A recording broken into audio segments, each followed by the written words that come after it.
I was watching you, Snake. You're a real piece of work. Never thought I'd meet the man who could take down Laughing Octopus single-handedly. She just kept on laughing. Now why do you suppose that is? Something in her past. You got it. She's from a village in Scandinavia. Little seaside hamlet known to all the locals as the Devil's Village.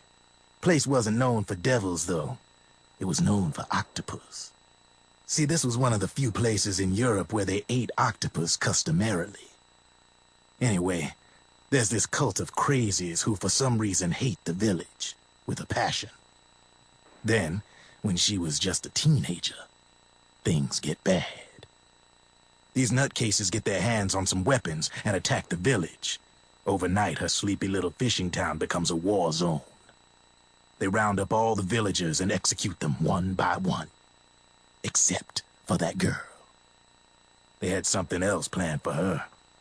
Something a whole lot worse than dying.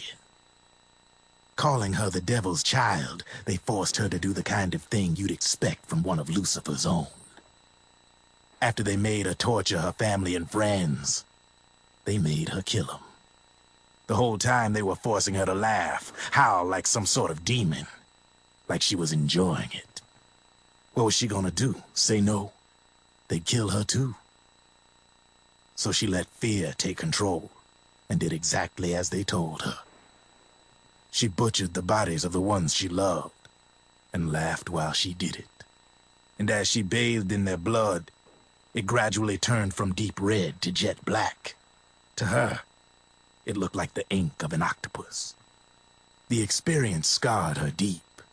Ever since then, she hasn't stopped laughing. Only, that ain't really laughter. Why are you telling me this? You expect me to feel sorry for her? Nah. I know you got no room for that stuff in your world. And besides, this is war. Right? In a way, though, I guess it was the right thing to do. What was? Fighting you cleansed her mind. All right, enough chit-chat. There's other beasts out there in them woods. Watch your back.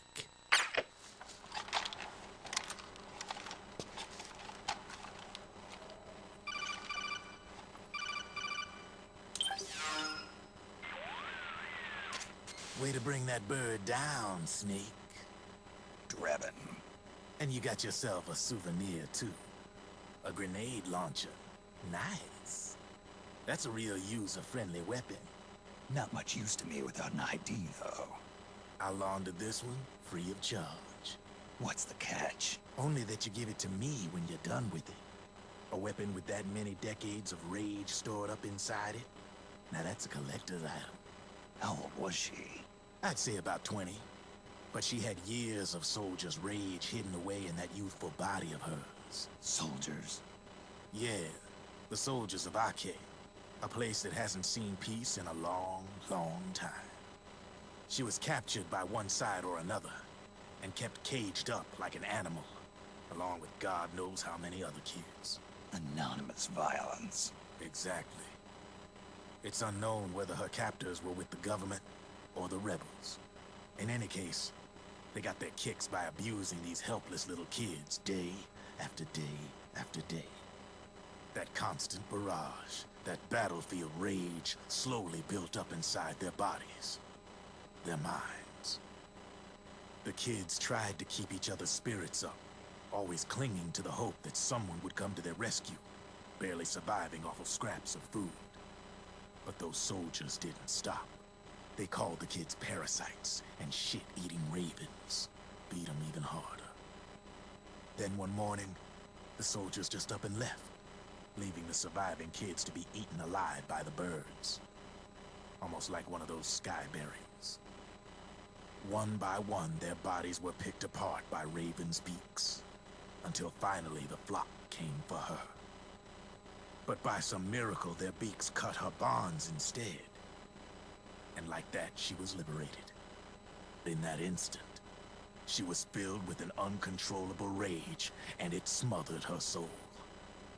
She ripped the ravens pecking at her to pieces, and then went after the soldiers. And when she finally caught up with them, She waited until nightfall like a hunter awaiting its prey. They say that when a raven cries, a man dies. And that's exactly what happened that night. Screeching and cawing, she killed every last living being in the camp. Both the soldiers and the civilians they'd enslaved.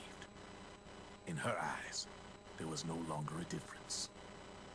The cruelty her friends had suffered, the pain and humiliation she'd endured.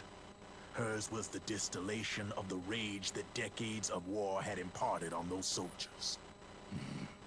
It was her strength, and her greatest weakness. You're something else, Snake. You managed to cleanse Raven of her rage. No, seriously. You're the seed of war. In fact, I'd say you might even be war itself. Draven? Maybe it's still too early to tell. You've still got half the B&B Corps ahead of you. Keep your eye on the ball, pal.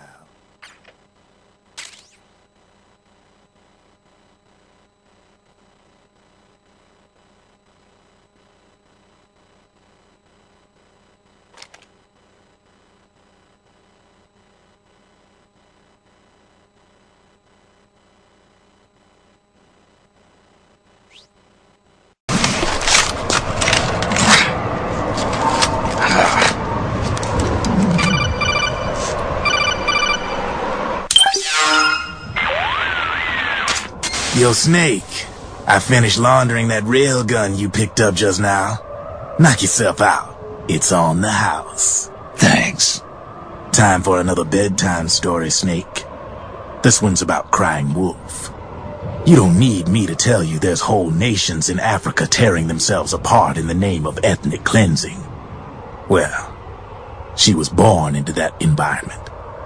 When she was a little girl, her village was attacked by rival armed factions. Her parents and siblings were slaughtered, and she was left a refugee. She took her last surviving relative, her baby brother, and ran as far as she could away from the war zone. One day, they came across an enemy unit, so she took her brother and hid in an abandoned shack. And then her brother started to cry. She knew that if the soldiers heard the noise, they would find them and kill them both. So she wrapped her hand as tight as she could around his mouth. As the footsteps gradually went away, she came back to her senses. Her brother wasn't crying anymore. Horrified, she pulled her hand away, covered in sweat and spit. He wasn't breathing. They say wolves eat their own pups when they die. She was spotted wandering through the thick of battle, carrying her dead brother in her arms. She had visions, too. A wolf walking alongside her. Every night the wolf would howl and cry, just like her brother did that day. Eventually, she made it to a government-run refugee camp. But by then, her brother's body had rotted away. The camp was crowded with refugees like herself, and little children like her brother. Day and night, she was tormented by the cries of babies. The wolf that followed her heard her sorrowful screams and answered. He made his way around the camp, and one by one, he silenced the children. She tried to stop it, but she was powerless to stop the wolf. A few days passed, and on the eve of the enemy's raid, there wasn't a child left. The adults who survived were torn up pretty bad. Of course, there was never any wolf in that camp. She was the one who killed those babies. But she couldn't bring herself to admit it. She couldn't bear the thought of herself going from one baby to the next, howling like a wolf, snuffing out their little lives. And she never did. Even as crying wolf, a lonely beast forever stalking the battlefield. Snake, fighting with you made Wolf finally accept what she'd done. She was cleansed by you. If the cries she heard of children on the battlefield have been silenced, it's because of you. You ought to be proud. 3 down, 1 to go. All that's left is Mantis. But you should know, Snake,